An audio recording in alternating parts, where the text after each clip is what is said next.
Humas Kemenkes Tasikmalaya. Untuk saat ini saya akan menjelaskan mengenai SOP atau Standar Operasional Prosedur. Untuk yang pertama yaitu ada definisi SOP.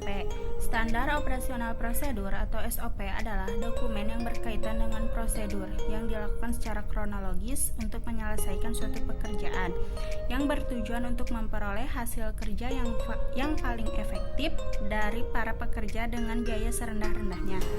SOP biasanya terdiri dari manfaat, kapan dibuat atau direvisi, metode penulisan prosedur, serta dilengkapi oleh bagan flowchart di bagian akhir. Itu menurut Laksmi 2008. Yang selanjutnya itu ada tujuan penyusunan SOP. Tujuan penyusunan SOP sendiri itu ada tujuan umum dan tujuan khusus. Untuk yang pertama yaitu ada tujuan umum. Tujuan umumnya yaitu agar proses kerja rutin terlaksana dengan efisien dan efektif, konsisten dan aman dalam rangka meningkatkan mutu pelayanan melalui pemenuhan standar yang berlaku.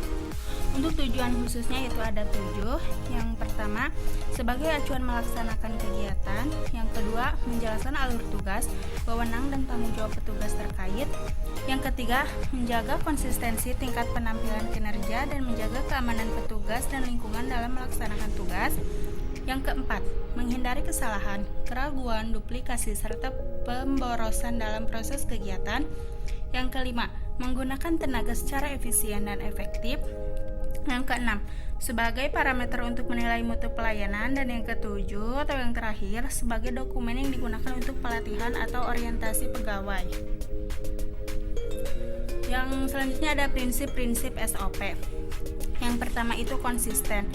SOP harus dilaksanakan secara konsisten dari waktu ke waktu oleh siapapun dan dalam kondisi apapun oleh seluruh jajaran organisasi pemerintah. Dalam artian konsisten ini jadi pelaksanaan itu dari awal sampai akhir itu sama, tidak berubah-ubah. Yang kedua itu komitmen.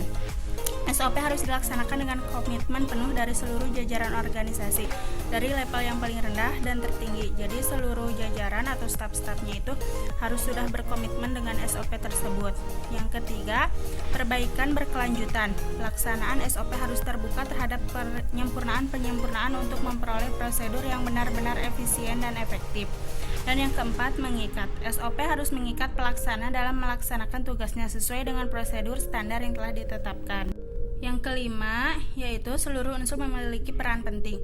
Seluruh pegawai peran-peran tertentu dalam setiap prosedur yang distandarkan. Jika pegawai tertentu tidak melaksanakan perannya dengan baik, maka akan mengganggu keseluruhan proses, yang akhirnya juga berdampak pada proses penyelenggaraan pemerintahan. Yang keenam, terdokumentasi dengan baik. Seluruh prosedur yang telah distandarkan harus didokumentasikan dengan baik, sehingga dapat selalu dijadikan referensi bagi setiap mereka yang memerlukan. Jadi tidak berbentuk soft file, kalau bisa itu di print atau ada hard file-nya agar jika ada penyelewengan dari pegawai atau karyawan, penyelewengan dari prosedur yang telah distandarisasi, maka SOP ini dapat menjadi referensi atau rujukan.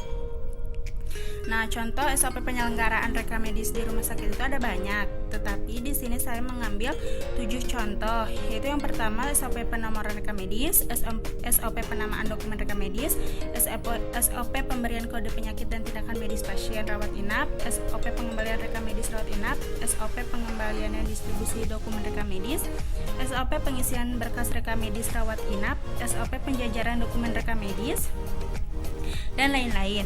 Nah, di sini ada salah satu contoh SOP. Saya mengambil contoh SOP pengembalian dokumen reka medis pasien rawat jalan. Dan ini untuk contohnya ada judul, logo perusahaan atau logo instansi, nama instansi, nomor dokumen, nomor revisi, halaman, terus